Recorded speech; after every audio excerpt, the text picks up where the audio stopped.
dumb bitch. So that's what someone wrote to me.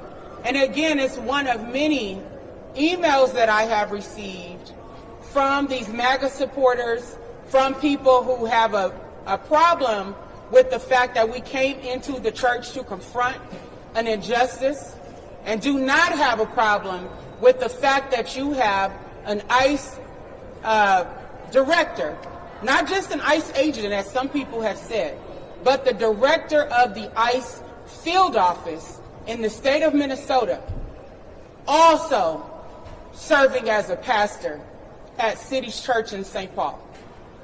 Someone help me understand how it's possible to hold both roles with integrity, with honor, because the gospel that I believe in, the foundation, says that we are to love our neighbor as we love ourselves.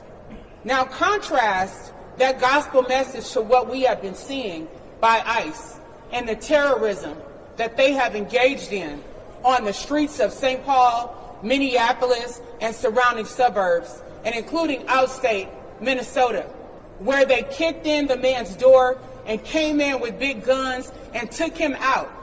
And then NPR reported that when he got to the detention facility, they took trophy photos with him, like he was a slave or an animal that they caught out in the wild. And he wasn't the only one that they did that to. So somebody tell me, how is it acceptable for David Easterwood to be a pastor when he is condoning this kind of conduct? And not just condoning it through his silence when it comes to addressing it publicly with our community, but the fact that he was referenced in the lawsuit that was filed by the ACLU in December on behalf of 6 residents, calling out the retaliatory and abusive tactics by ICE. And you know what David said in that lawsuit? There is no evidence that this is going on. It's the protesters and their aggression that's at fault.